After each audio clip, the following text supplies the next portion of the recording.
leíamos a algunos colegas que indicaban, ¿no?, que hay un Macri irascible, enojado con la realidad, que incluso se muestra con sus propios ministros mucho más inquieto y molesto porque la situación económica o porque la realidad de la Argentina no es la que el relato le venía marcando en estos últimos 2 años, sino que la realidad se le ha destapado y muestra la crueldad de este momento en la Argentina.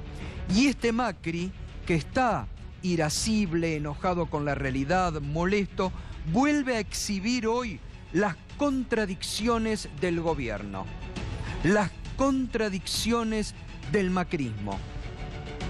Este Macri que muchos medios o el propio integrantes del gabinete lo exhibían como el primer feminista, tuvo hoy un gesto de machismo auténtico, podríamos decir, de lo peor del machismo y de la descalificación grosera hacia cualquier mujer, Y este Macri, que muestra que quiere convocar a un gran acuerdo nacional, al diálogo, hoy vuelve a ningunear a la principal figura política de la oposición. Le guste o no le guste al gobierno, le guste o no le guste a ese peronismo racional que tanto se enamoró de Macri y que ahora no sabe cómo hacer para despegarse de Macri. ¿De qué estamos hablando? Escúchelo y mírelo usted mismo. Es muy importante que todos adoptemos hábitos muy sencillos en nuestras casas, muy sencillos que nos permitan consumir en forma más eficiente y así cuidar el bolsillo. A partir de hoy, gracias a una iniciativa de los equipos de producción y energía, se va a poder calcular de manera fácil cuánto ahorrarse al mes, al año y en 5 años si cambiamos las lamparitas tradicionales de bajo consumo que tengamos en casa por lámparas LED. Las lámparas LED consumen un 80% menos de energía y duran 15 veces más que las comunes. Si quieren hacer la prueba de cuánto se puede ahorrar, ingresen a www.argentina.gov.ar/cambia el foco. Las leyes mágicas que algunos proponen para bajar las tarifas de electricidad a los valores del año pasado, claro que suenan bien. Pero ¿qué pasa con el agujero fiscal que dejarían?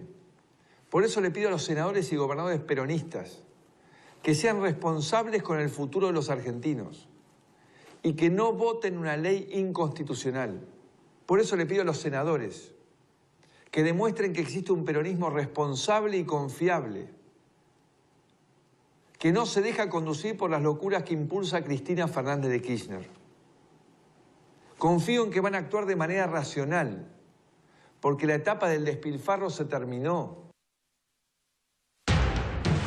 Bueno, ahí estaba el presidente que vuelve a utilizar, creo que es la tercera vez en los últimos 15 días, no la cadena, pero está ahí, pero estos mensajes leídos a través de un teleprompter donde trata de enviar.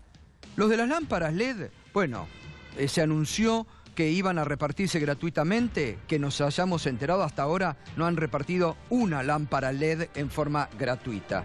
Porque encima que la sociedad tiene que ver cómo paga el tarifazo impagable que le estén pidiendo que cambie las lamparitas con los costos que esto sale cuando la sociedad, reitero, no sabe cómo llegar a fin de mes en una crisis que cada vez se hace como una espiral, donde el presupuesto familiar, producto de la crisis económica autogenerada por el macrismo, está produciendo. Pero además hoy, fíjese, el presidente apunta sobre ese peronismo racional, dialoguista, que lo acompañó durante 2 años y medio, que incluso traicionó a sus votantes, que los habían elegido a muchos de ellos en las listas del Frente para la Victoria con una plataforma y que muchos traicionaron. Porque de esto habrá que hablar en algún momento en la Argentina. de aquellos que mienten en debates presidenciales o aquellos que traicionan las plataformas votadas por un pueblo. Porque es lo obvio lo que voy a decir, es una ingenuidad por no decir otra palabra, pero en la Argentina o en cualquier sistema democrático, el que gana gobierna y el que pierde es oposición. Y la oposición tiene que presentar alternativas si quiere llegar algún momento al poder. Pero acá se han confundido los tantos. Pero claro, ese peronismo racional que dice el presidente que acompañó a Macri durante 2 años, hoy ya no quiere saber nada con el presidente. Hoy, que el presidente inste a los senadores del peronismo racional a que lo acompañen es quedar pegados a un presidente que ha perdido en la consideración pública y que está atrapado en una crisis económica que el mejor equipo de los últimos 50 años no sabe y no ha sabido cómo afrontar. Por eso vuelve Macri y el gobierno a tratar de confrontar con la expresidenta Cristina Fernández de Kirchner, que ya tampoco esa estrategia le da resultados, por 2 razones. Primero, porque las urgencias cotidianas de la sociedad están en el día a día, en saber cómo pueden pagar la tarifa impagable, en ver cómo van a llegar a fin de mes.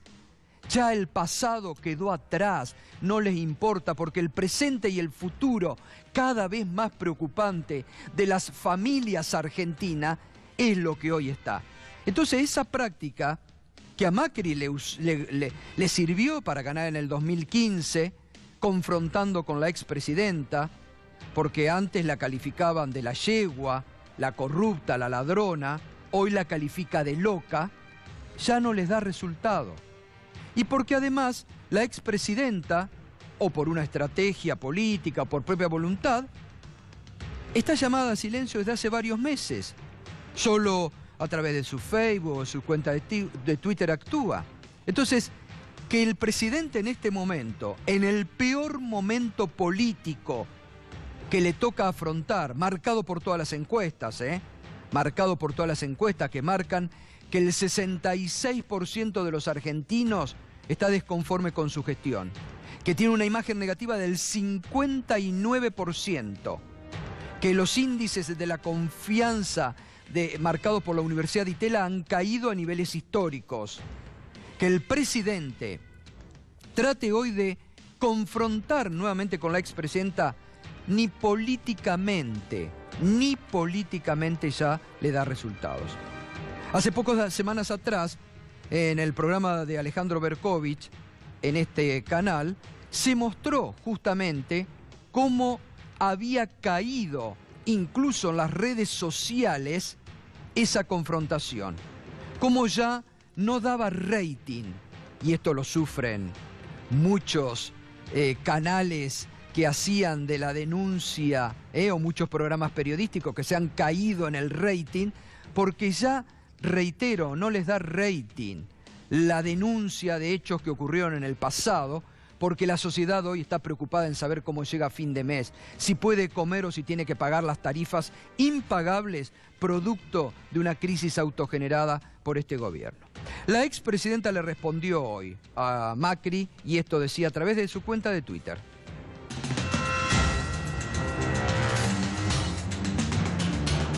Tratar de loca a una mujer, típico de machirulo.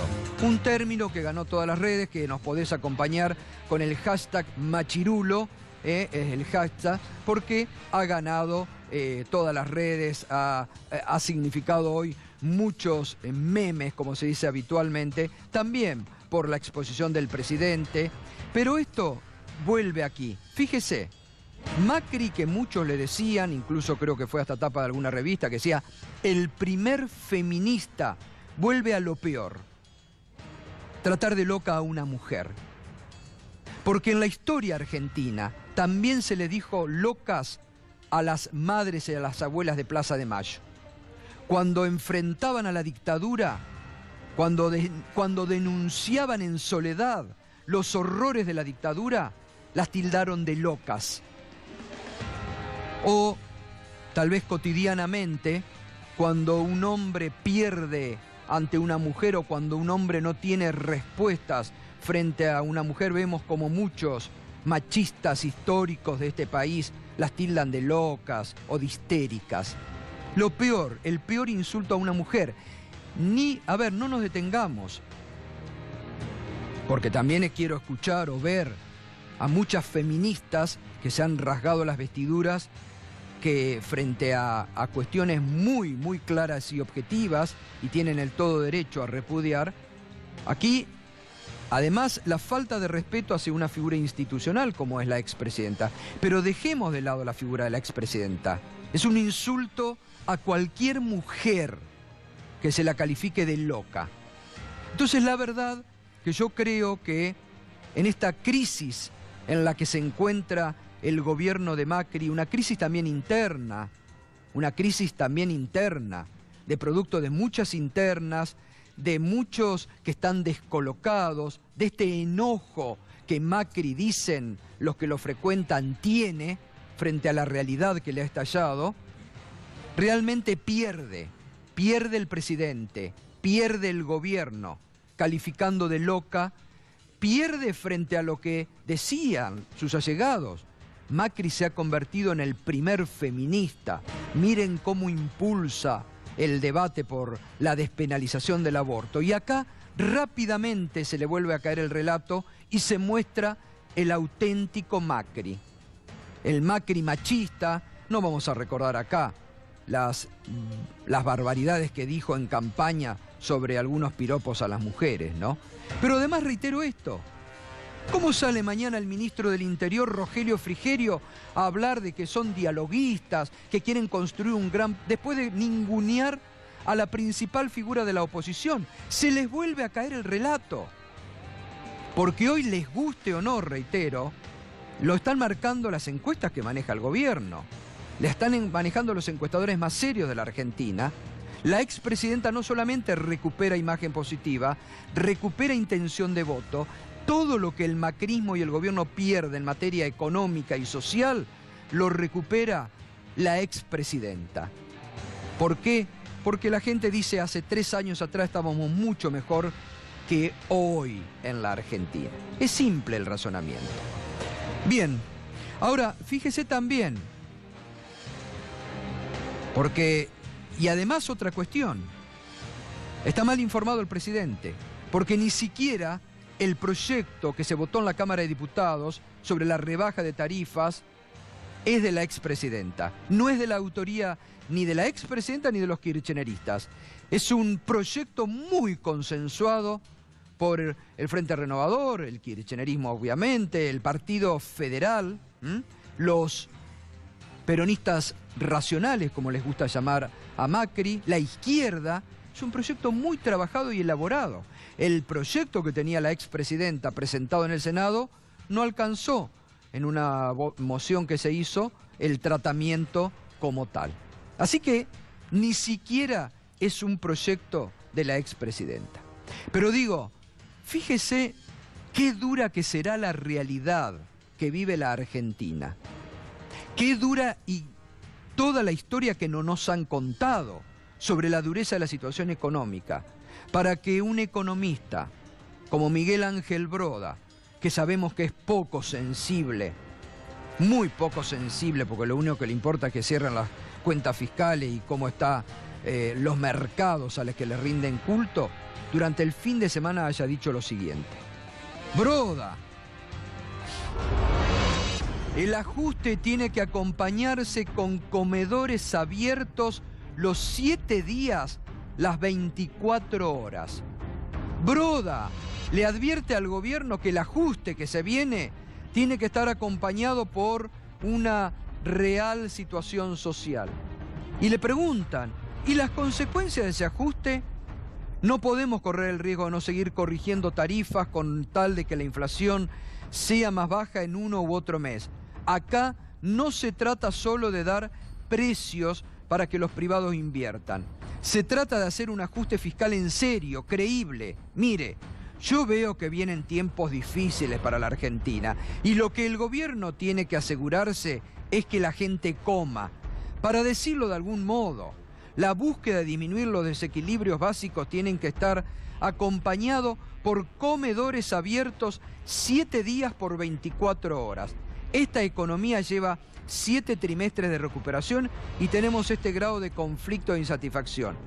Habrá gente que sufrirá el ajuste de los precios de los alimentos. Ya está sufriendo la gente el ajuste, broda. Ya está la gente sin poder comer. Ya están los comedores. La propia Margarita Barrientos, que es el estandarte de este gobierno para mostrar que se preocupan por los pobres, acaba de decir que la situación económica en la Argentina es crítica, que cada vez tiene más gente comiendo en sus comedores. Se los dice Margarita Barrientos. Y esto está preanunciando el ajuste que quiere el Fondo Monetario Internacional y que va a imponer a la Argentina y que muchos, obviamente, están celebrando. Pero además, fíjese el gobierno, ¿a dónde quiere ir? Porque uno pregunta, ¿de dónde va a sacar? ¿De dónde va a rascar la olla para cumplir con el Fondo Monetario Internacional? Bueno, subsidio cero. Obviamente, ahora vamos a volver a comentar. Antes de ir a esta placa, porque viene bien siempre, con Fernando lo comentamos, cuando el presidente habla de que el otro día lo explicaba muy bien aquí Federico Bernal, y chequeado.com le ha sacado hoy un engañoso a esa aseveración que dice el presidente que la energía es más barata que en el Uruguay o que en otros países que Chile. Pero también el presidente no dice la verdad cuando dice que no hay alternativas. Siempre hay alternativas. La oposición, las pequeñas y medianas empresas le han acercado alternativas. Lo que pasa es que el gobierno está beneficiando a sus socios, los empresarios, en estas cuestiones, ¿no? ¿Que cuánto llevan ganado, Fernando, en estos últimos tiempos? Bueno, Bernal, el otro día lo comentó, el instituto que él preside, el OETEC, dio algunas cifras. 11.300 millones ganaron los 3 empresarios más ligados a este gobierno. Caputo, Mirlin y Pagano. Pagano tiene menos prensa, pero es el que maneja toda la distribución de energía eléctrica en la provincia de Buenos Aires. En el caso de Caputo ganó 3.500 millones de pesos en 2017, pero en una sola de sus empresas, en la distribuidora de gas de Cuyo, ganó 1.300 millones. ¿Y sabés qué hizo Gato con esos 1.300 millones? Los repartió en dividendos. 95% de esos 1.300 millones fue al bolsillo de los accionistas. No fue inversión, no fue a desarrollar más redes, no fue a mejorar la prestación del servicio. Fue directo al bolsillo de los accionistas. Esto es ganancia pura. Está bien, esto es ganancia pura. Y está bien recordarlo. Vamos a ver dónde el gobierno piensa ajustar. Porque, a ver, el gobierno ha bajado desde la semana pasada un libreto de decir vamos a ajustar en choferes, no nos vengan con ese cuento eterno de que van a ajustar, mire, se van a meter con un chofer. ¿Dónde realmente piensa? Esto lo elaboró Fernando Alonso. A ver, vamos.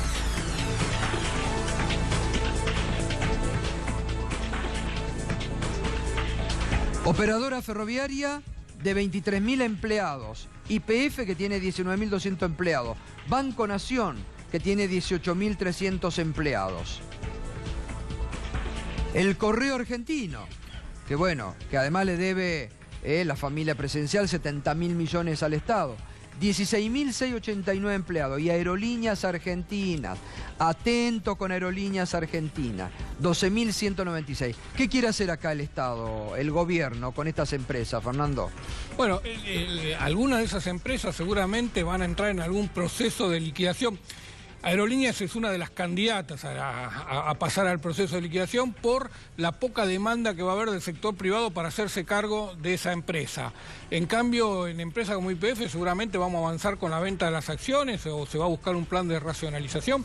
El Banco Nación, que es la entidad más grande del país y la que verdaderamente está detrás de todo el sector productivo, desde siempre el FMI pide la privatización, así que seguramente se va a venir una nueva ofensiva para privatizar el Banco Nación, lo cual va a significar destrozar todo instrumento de apoyo a los sectores productivos. Bueno, habrá que ver ahí qué papel juega la Unión Cívica Radical, ¿no? Los socios de Cambiemos, que siempre defendieron la institucionalidad del Banco Nación.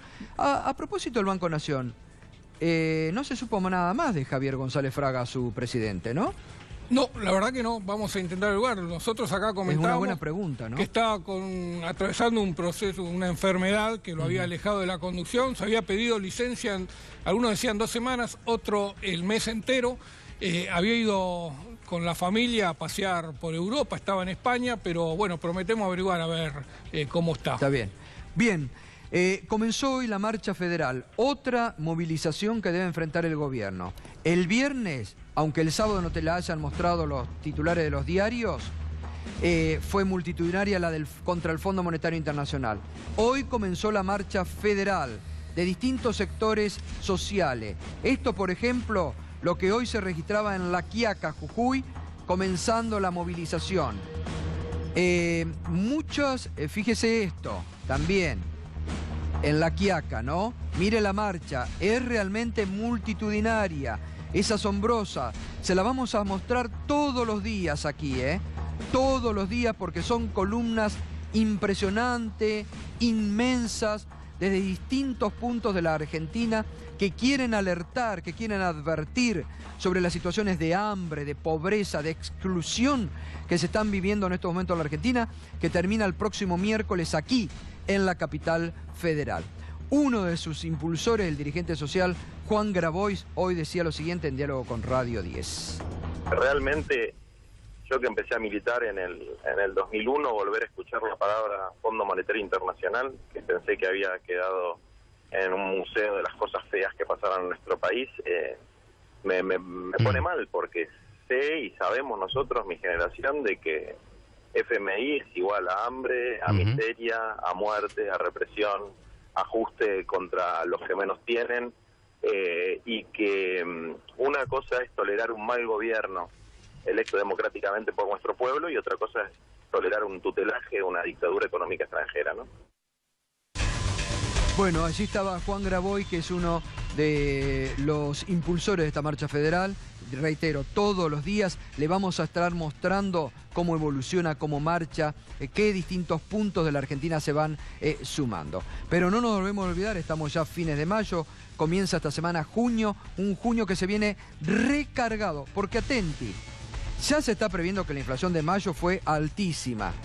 El gobierno, el propio Duhovne, que decía que prometía para mayo una inflación más baja, no puede con la inflación. Y junio se viene recargado con estos aumentos, además.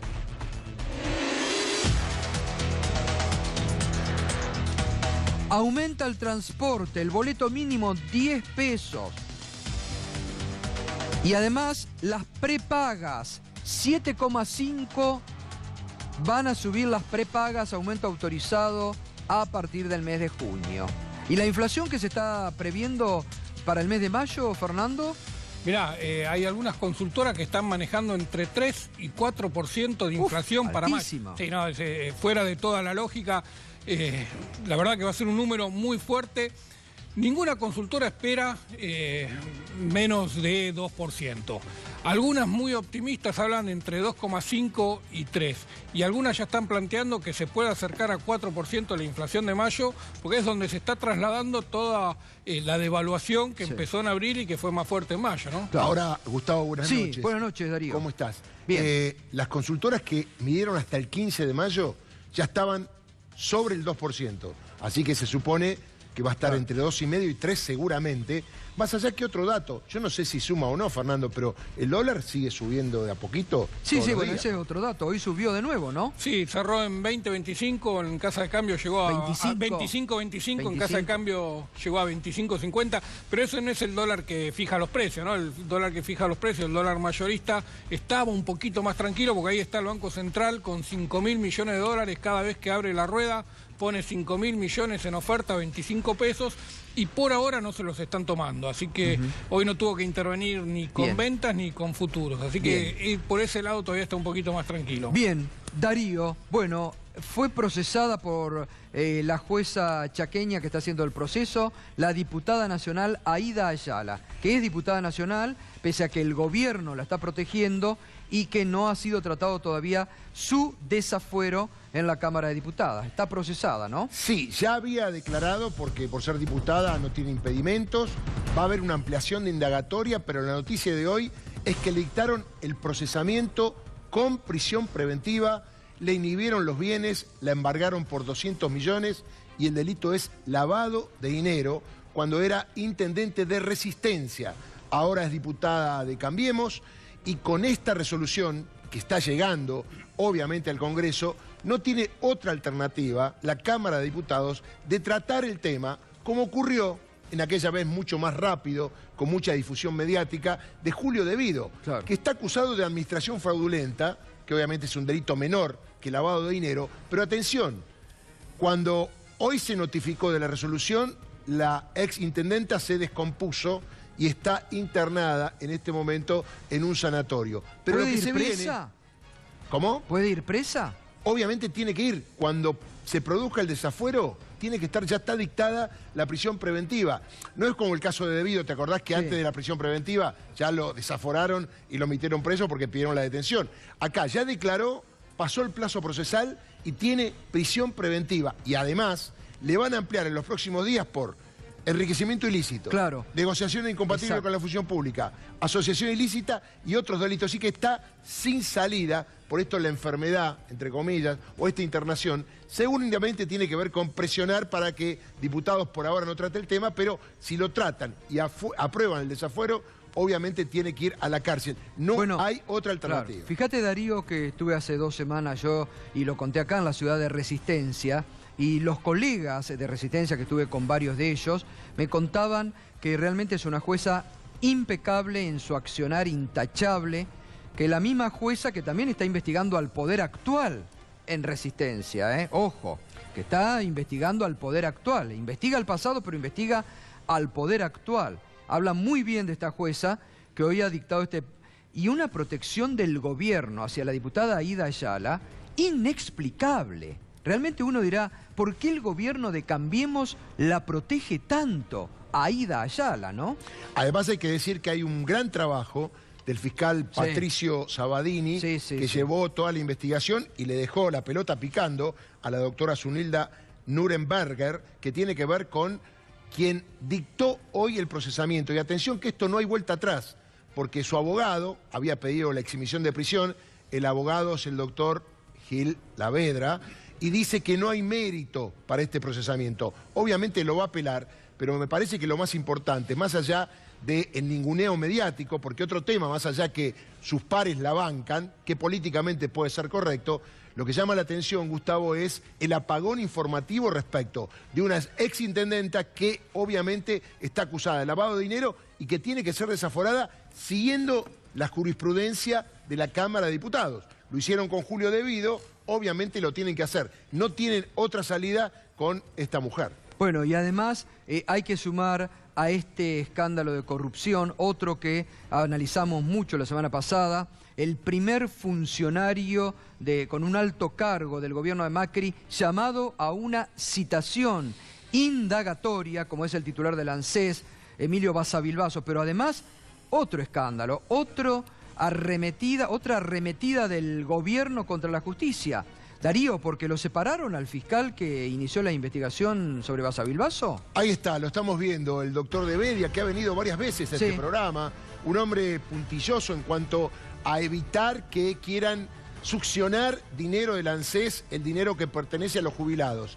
Llamativamente, en estos días, después de un montón de presentaciones y un montón de acusaciones que él hizo, tanto en los tribunales federales como en otro tipo de tribunales como los laborales, ha sido desplazado, entre comillas. Es lo que hace el gobierno cuando hay alguien molesto y que con los expedientes en la mano, con las pruebas, lo corre. Recordemos el doctor Sony, que tiene la causa del Correo. La verdad que esto de que es un gobierno republicano y que no se mete en las cuestiones políticas que tengan que ver con la justicia, acá no cierra. Otro fiscal que es corrido porque al gobierno, a este gobierno que se demuestra transparente, no le gusta que haya nadie que lo investigue. Y ahí está la cuestión de la división de poderes, que este gobierno confunde permanentemente, ¿no?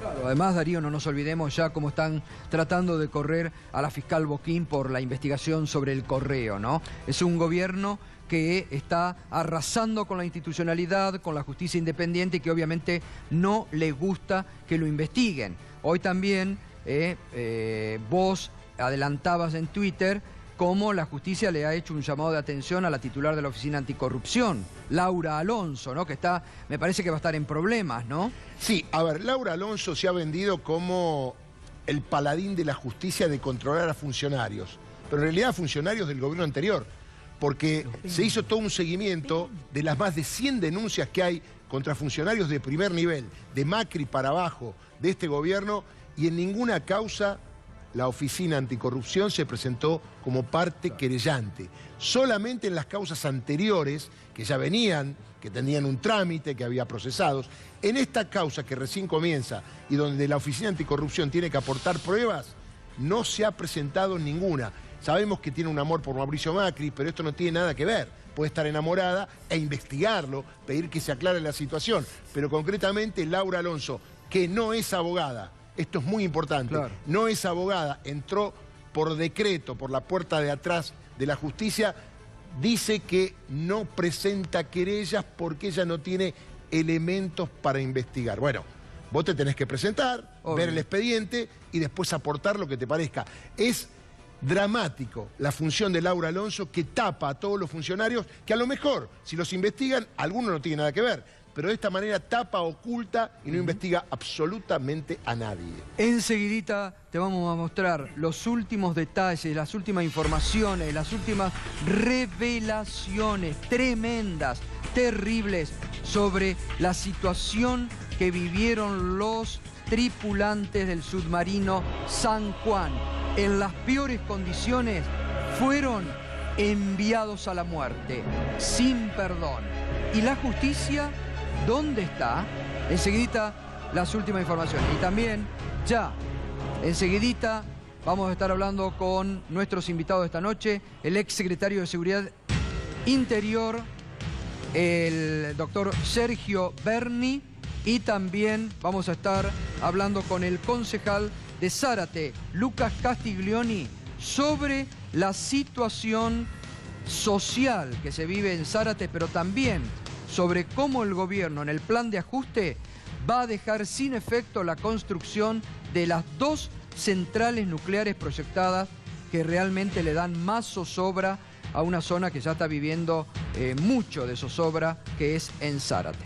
Enseguida estamos con ellos, pero además vamos a estar hablando con Berni, un hombre que conoce seguridad, sobre esto que ya se lo adelantamos la semana pasada, pero que ya surgió el fin de semana, que se espera para los próximos días, el decreto de Macri cambiando el rol de las Fuerzas Armadas. Quieren poner a la gente del ejército a custodiar edificios públicos, a custodiar a Tucha, sacar a Gendarmería, y muchos sostienen, para utilizarla para la represión a la protesta social. Enseguida también lo hablamos con el doctor Berni.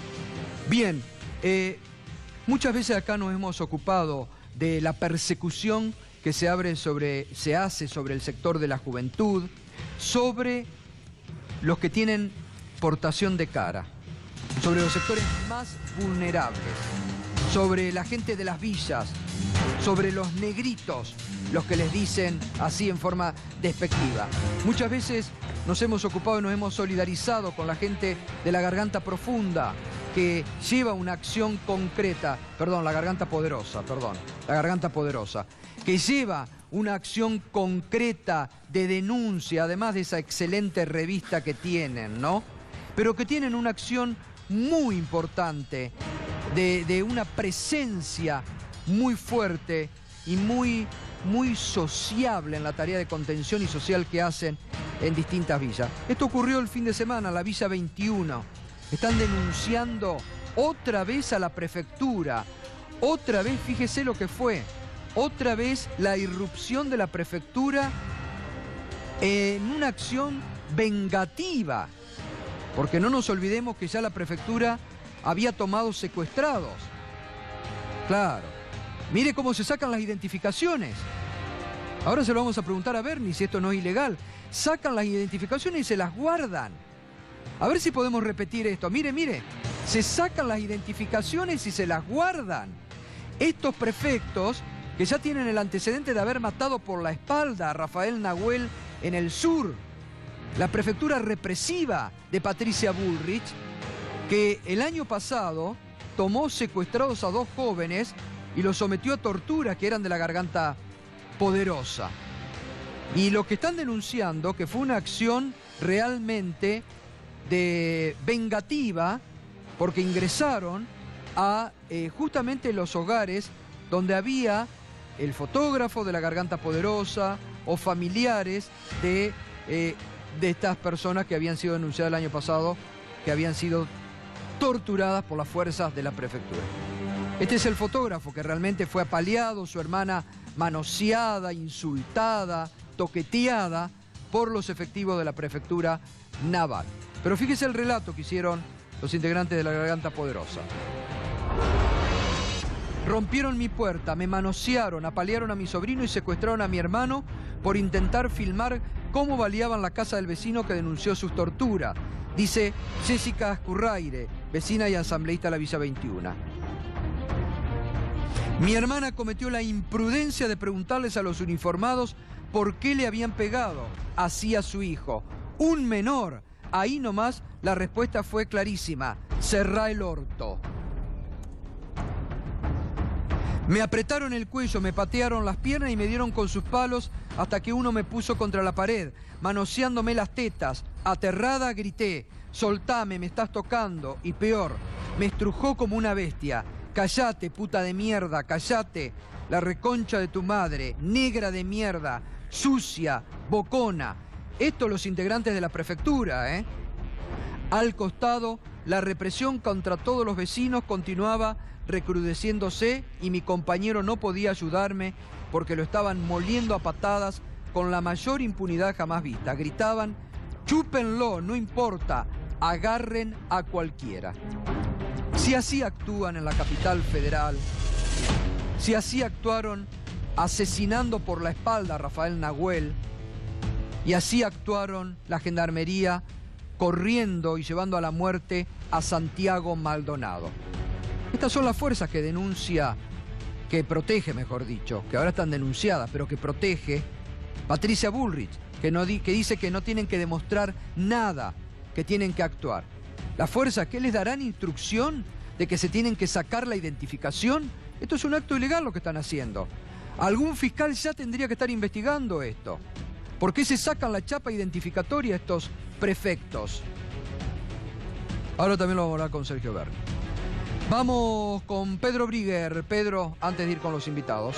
Buenas noches, muchas noticias del ámbito internacional. Hablaste de zozobra, hablaste de escándalo, hablaste de corrupción. Entonces tenemos que empezar por España porque esta semana se presentó la moción de censura en contra del primer ministro, jefe de gobierno, Mariano Rajoy, en España por casos de corrupción. Esto es lo que llevó a que la oposición presentara la moción de censura.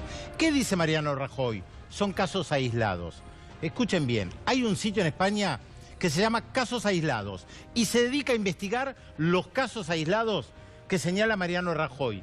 Descubrió 387 casos aislados. Escuchen bien, 53% de los casos aislados involucran al Partido Popular. Ahora usted dirá, ¿pero cuánto es en plata eso?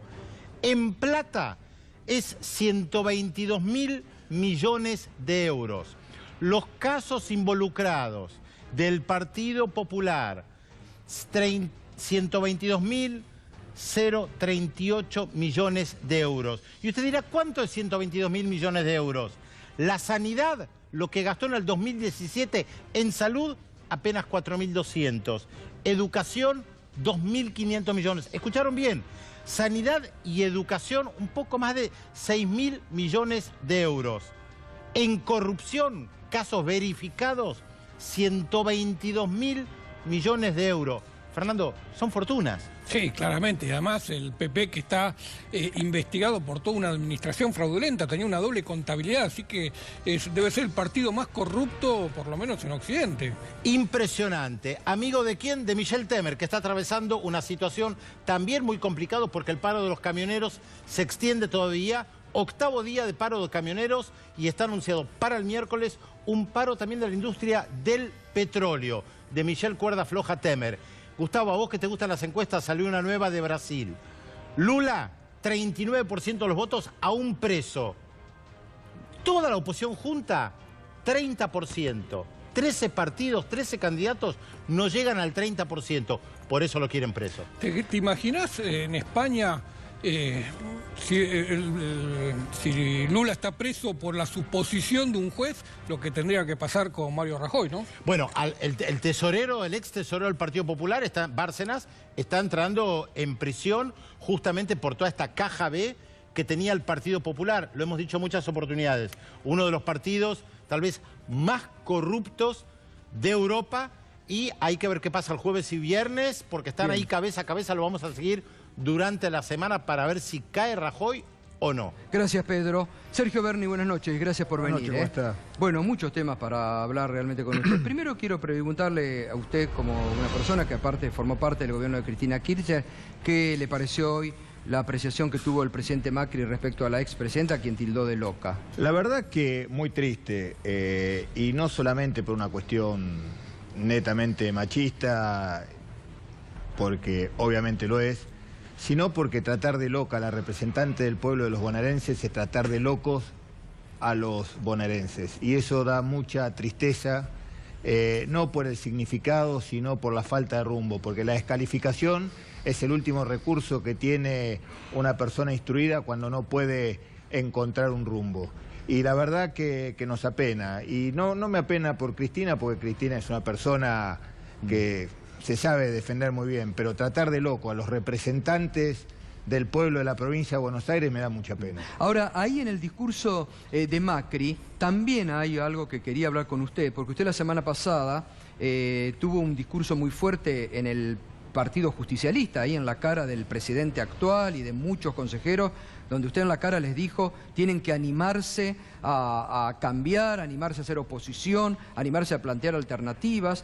Y ahí el presidente, justamente cuando hace esta alusión que dice, no sigan los proyectos, las locuras de Cristina Fernández de Kirchner, habla del peronismo responsable, ¿no?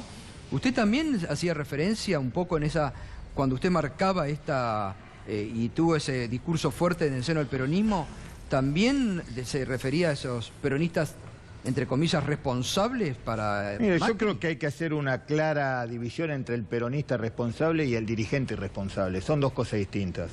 Los militantes del peronismo, los afiliados del Partido Peronista, aquellos que simpatizan con el peronismo sin ser militantes o ser afiliados, tienen una visión clara, una visión de coherencia. Y esa coherencia no es más que la doctrina que tiene el Partido Justicialista. Todo aquel que atenta contra esos principios básicos del Partido Justicialista y que va en contra de los intereses del pueblo en general y del peronismo en particular, no es un dirigente peronista. Y cuando decimos esto lo decimos porque todos aquellos que intentan sentarse, y estamos hablando en la provincia de Buenos Aires, que se sientan con la gobernadora intentando representar al peronismo, lo hacen desde la institucionalidad, pero no de la representatividad. Y eso es lo que está pasando. No tienen representación. Lamentablemente el Partido Justicialista tiene un presidente, ¿sí? Pero el presidente, usted sabe que el Partido Justicialista es un cuerpo colegiado. Un cuerpo colegiado quiere decir que está formado por varios consejeros y un presidente que lo representa. Y en el seno del Partido Justicialista, en el Consejo donde se toman las definiciones, todos pensamos igual, todos entendemos que el Partido Justicialista es un partido que es un partido de poder, no es un partido de negociación. Y de oposición. Y de oposición. Obviamente, el Partido Peronista en este momento de la historia, la gente, la ciudadanía nos votó para que seamos oposición. Y la oposición tiene que ser coherente. Coherente quiere decir que no se puede decir una cosa y hacer otra cosa. Y eso es lo que le está pasando hoy a gran parte de la dirigencia del peronismo de la provincia de Buenos Aires, que dice una cosa y hace otra, que no disputa poder, sino se sienta con la gobernadora a negociar los derechos que hemos adquirido durante estos 12 años de los bonaerenses. Usted como secretario de Seguridad, ¿qué hubiera hecho si tenía esta imagen no solamente tremenda? Sanción y denuncia judicial. no tenga ninguna duda. Así lo he dicho siempre. Pero le quiero aclarar una cosa. Durante mi gestión esto no pasaba. Bueno, pero fíjese, a nadie se le hubiera ocurrido ve que le dan indicaciones para a nadie se le hubiera ocurrido sacarse una identificación. Es una cuestión de conducción. ¿Clima de época? ¿Cómo? ¿Es un clima de época?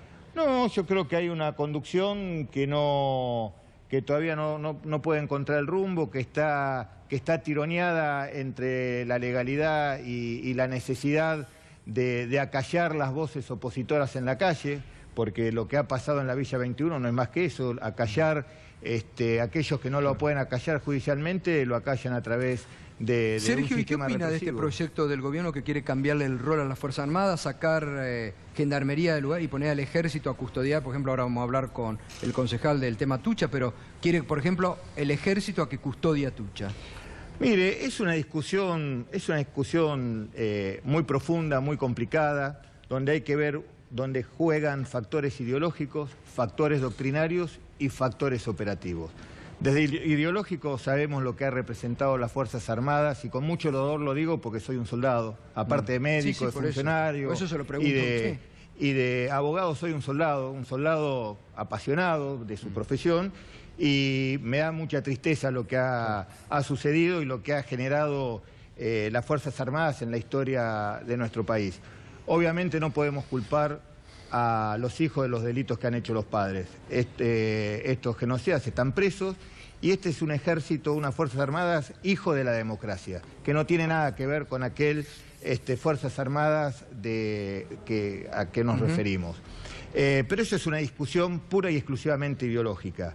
Lo importante es lo doctrinario, y lo doctrinario tenemos las secuencias negativas que tiene que ver la incursión de las Fuerzas Armadas en el manejo de la seguridad interior, y el caso típico es México, Colombia, donde o el Brasil ejército, o Brasil, pero fundamentalmente México, donde se ve claramente que la estructura de las Fuerzas Armadas sirvieron de soporte, de columna vertebral, para la generación de los grandes carteles mexicanos, que fue el gran error, es lo que se le achaca, es el haber puesto a las Fuerzas Armadas, lo mismo que en Colombia, que el problema de Colombia fue la presencia de los militares y paramilitares. Ahora, esa discusión también es una discusión larga, pero lo más importante es lo operativo, es lo que tiene que entender doña Rosa, que nos está mirando. Es como si yo le dijera a usted que nosotros podemos reemplazar a un médico con maestros en un hospital porque los dos usan uniforme blanco. Entonces, ¿qué tiene que ver? Tiene que ver con una cuestión de funciones. ¿Puede el ejército, puede la Fuerza Aérea, puede la Marina reemplazar? Sí, lo puede hacer. ¿Lo puede hacer? Sí, lo puede hacer bien. Ahora, eso lleva una inversión tremenda. Lleva, por sobre todas las cosas, una capacidad para hacer lo que no hay cuadro político en este gobierno capaz de hacer semejante transformación. Y por la otra cosa lleva mucho tiempo, muchísimo tiempo. Entonces, operativamente es un total desacierto. Lucas Castiglioni, buenas noches. Zárate viene toda la zona ahí del Parque Industrial Zárate-Campana sufriendo las consecuencias de este ajuste de la era macrista. Atucha, ustedes lo han denunciado mucho, viene sufriendo el ajuste y ahora ya está anunciado que no se van a construir las dos centrales estaban proyectadas. Las dos centrales, primero la tercera, que tenía pronosticado en inicios del 2019, pero esto viene sucediendo 2015, fines del 2015, diciembre de 2015, asume Mauricio Macri, 2.500 empleados constructores fuera del sistema de Atucha, hoy están en riesgo alrededor de 700 por un lado, 100 de manera indirecta, y verdaderamente muy preocupado, Gustavo, muy preocupado porque vos lo dijiste muy bien, somos un polo nuclear y de hoy, no solamente Zárate-Lima, podemos hablar Alsina, Varadero, San Antonio de Areco, Ramallo, San Nicolás, porque muchos trabajadores nuclean eso, la tercera central nuclear iba a emplear mano de obra alrededor de 5.000 trabajadores en el pico máximo, y genera lo que genera estas cuestiones de que vienen sucediendo del 2015. Un vacío completo en el consumo interno de la población, de lo que es Zárate, de lo que es Lima. Hay muchas empresas también que se están yendo por la apertura de las importaciones y verdaderamente esto nos deja en desconcierto a toda la ciudadanía. Porque... ¿Y cuántos empleos se caen acá? Y acá se caen 800, que son trabajadores que se quedaron para este inicio, que venían discutiendo con China del acuerdo, que avanzamos... Además que ya está prácticamente acordado porque era financiación de China. Sí, ahí recién contradictorio con el mensaje que quiere dar el gobierno. El presidente está pidiendo que usen lamparitas de LED y con esto que puede generar... A ver, lo escuchaba recién a Fernando cuando decía que el Banco Central, 5.000 millones de dólares en las movidas para parar el frenar el dólar. Bueno, financiar a Tucha 3 y terminarla, o sea, poner la guita para terminarla, eran 2.810 millones de dólares. Entonces, digo, un movimiento... digo, a ver, y después escuchaba lo de ANSES, de Basa Bilbaso. Nosotros terminamos a Tucha 2 con dinero del Fondo de Garantía de Sustentabilidad, 18.500 millones. O sea, utilizábamos los fondos, bien llamados de los jubilados, pero para proyectos productivos. ¿Para qué? Porque esa generación, una vez terminada, va generando guita al propio Estado. Y yo te lo dije, Gustavo, en el programa de Radio 10.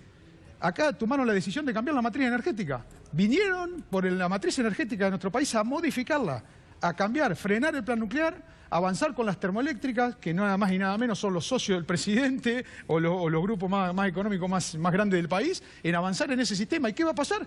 ¿Quiénes van a ser los dueños de la energía en este país? Que ya lo son, ¿no? Que ya lo son. Son los dueños de estas empresas, indudablemente, en la generación, en la distribución, obviamente, y que pega directamente en el problema tarifario que tenemos. Además que a esto que es preocupante, por todo lo que está generando y porque bien podría generar mucha más energía al sistema interconectado, ya estamos hablando un millón de personas serían beneficiadas hoy con la tercera central nuclear. Ahora, esto es un acuerdo con Estados Unidos. Da la sensación de que la caída del acuerdo con China no responde a un problema económico, sino a la decisión del gobierno de darle un apoyo a Donald Trump, ¿no? O de compensar algún apoyo a Donald Trump. El secretario de Estado Tillerson, no es un guiño, es una seamos francos, no es un guiño, es una imposición. Es una imposición. Esto me hace acordar al desmantelamiento del Exocet en la época... El plan Cóndor de la época de Alfonsín. El plan Cóndor, esto es lo mismo.